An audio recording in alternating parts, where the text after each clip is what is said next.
Welcome back to the channel, guys. I'm going to be doing a little bit of troubleshooting today, trying to figure out this active grille shutter on the car that I'm having issues with.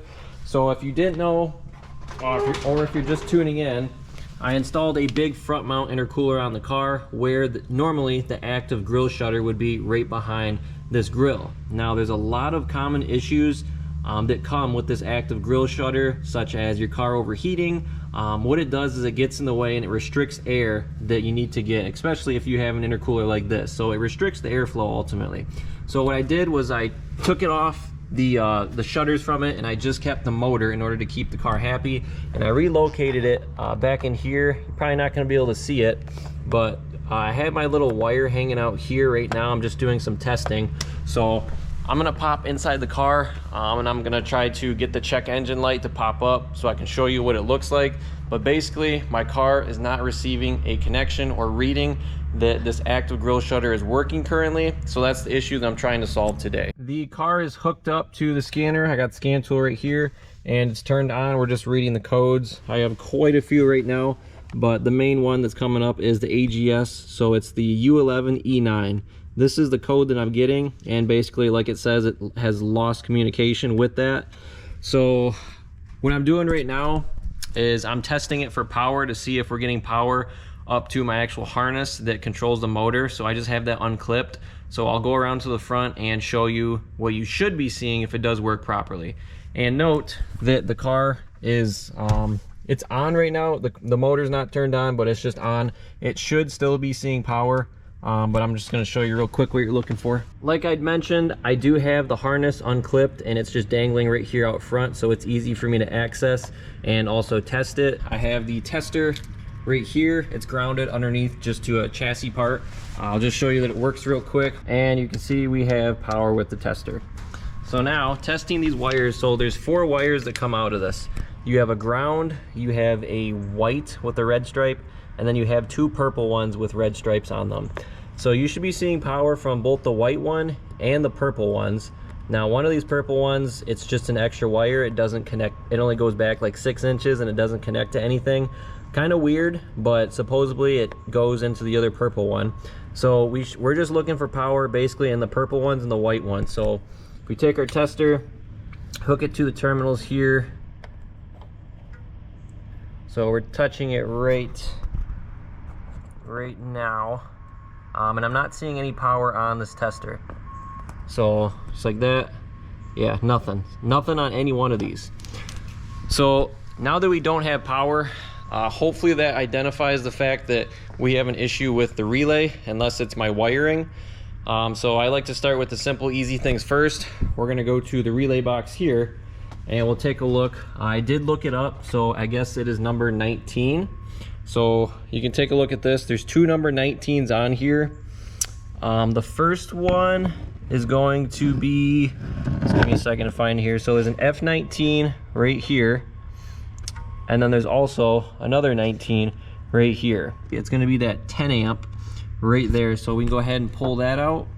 I just got a set of needle nose pliers here, and we'll take a look at this, see how it looks.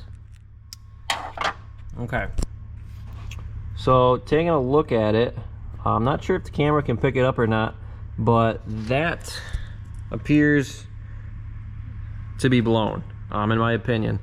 Looks like the bridge in there has broke. It's not like blown, but it's definitely like definitely a little bit messed up. Looks a little bit funky. So we're gonna swap this out with my other one. I just have another Mini 10 right here. We'll go ahead, pop this in and see if it's this. If it's not, then we can go ahead and test our relay over here next to see if that's going to be the issue. But being that looks like we found a problem right here, it's more than likely going to be this. And we have our fingers crossed, because these active grille shutters can be an absolute pain in the butt when you start doing anything with them. I just started the car and tested the power tester on these little terminals here. And interestingly enough, I was getting power, but it was only to this middle purple one, this one right here, and it was really finicky when I did it. It only got power when I actually tested it in the actual terminal part, this black part right in here, which actually you can see right there.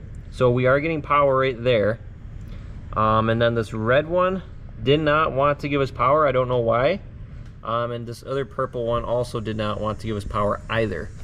So we do at least have power from one of these sources.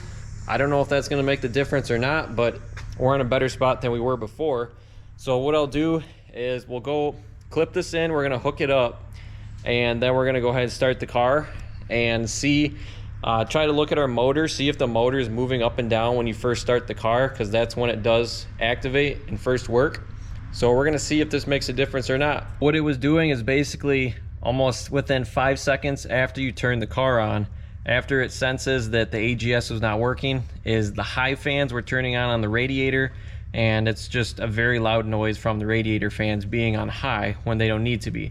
So that's how you know that you'll pretty much have a malfunction with your AGS. If immediately after you turn your car on, the fans turn on high, that's how you know you're gonna have an issue with it. So let's give this a try here and we'll know right away. I'm gonna also try to run up to the front real quick and see if I do see that motor actually turn down and run into our screw that we set in there to basically make it sense that it has the shutter fans in there when it doesn't actually. So let's give this a try.